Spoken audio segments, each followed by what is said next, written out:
जय हिंद साथियों। आप सभी का SP Thakur crazy trick classes के यूट्यूब चैनल में बहुत बहुत स्वागत है।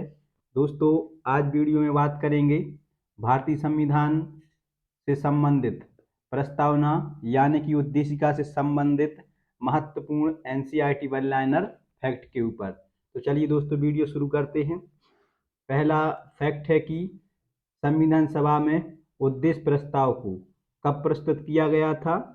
तो उद्देश्य प्रस्ताव को 13 दिसंबर 1946 को प्रस्तुत किया गया था। इसके बाद भारतीय संविधान का कौन सा भाग भारत को एक धर्मनिरपेक्ष राज्य के रूप में वर्णित करता है। तो कौन सा भाग वर्णित करता है?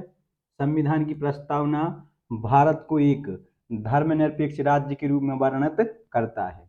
इसके बाद उद्देशिका को राजनीतिक जन्मपत्री किसने कहा है? तो उद्देशिका को राजनीतिक जन्मपत्री के.एम. मुंशी ने कहा है।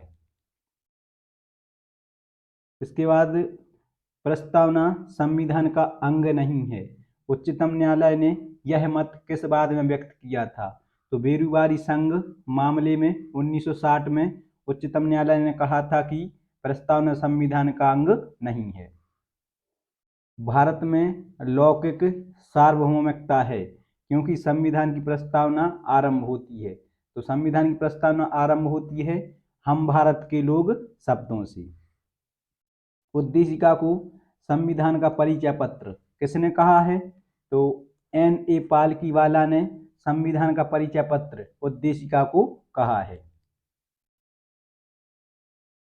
सर्वोच्च न्यायालय द्वारा ऐसा किस बाद में कहा गया कि अनुच्छेद 368 के अंतर्गत संविधान की प्रस्तावना में संशोधन किया जा सकता है, परंतु यह मूल ढांचे का उल्लंघन करने वाला नहीं होना चाहिए। तो किस में कहा गया है? केशवानंद भारतीवाद 1973 में कहा गया था। संविधान सभा में उद्देश्य प्रस्ताव को किसके द्वारा प्रस्तुत किया गया था? तो 13 दिसंबर 1946 को पंडित जवाहरलाल नेहरू के द्वारा प्रस्तुत किया गया था। संविधान सभा में उद्देश्य प्रस्ताव को कब पारित किया गया था? तो 22 जनवरी 1947 को पारित किया गया था। इसके बाद उद्देशिका में सम्मिलित सामाजिक, आर्थिक व राजनीतिक न्याय के तत्व किससे संबंधित हैं? तो 1917 की रूसी क्रांति से प्रस्तावना में सामाजिक, आर्थिक व राजनीतिक तत्व लिए गए थे। समाजवादी, अखंडता तथा पंथनिरपेक्ष शब्द संविधान की प्रस्तावना में किस संशोधन द्वारा सम्मिलित किए गए थे? तो कौन से संशोधन के तहत सम्मिलित किए गए थे?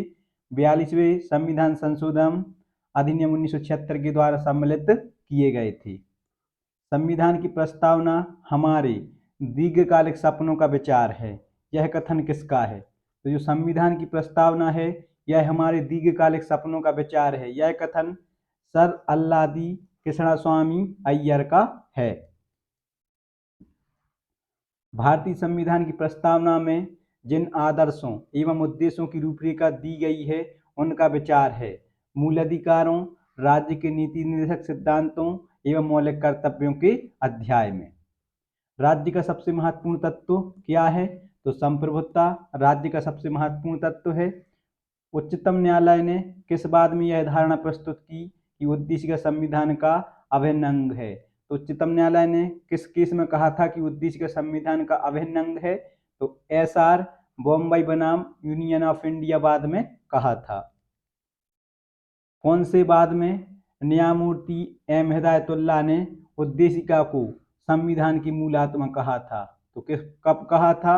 गोलकनाथ बनाम पंजाब राज्य बाद में कहा था। भारतीय संविधान की प्रस्तावना में भारत को किस रूप में घोषित किया गया है? तो किस रूप में घोषित किया गया है? एक प्रभुत्व संपन्न, समाजवादी, धर्मनिरपेक्ष, प्रजातांत्रिक गणराज्य के रूप में घोषित किया गया है।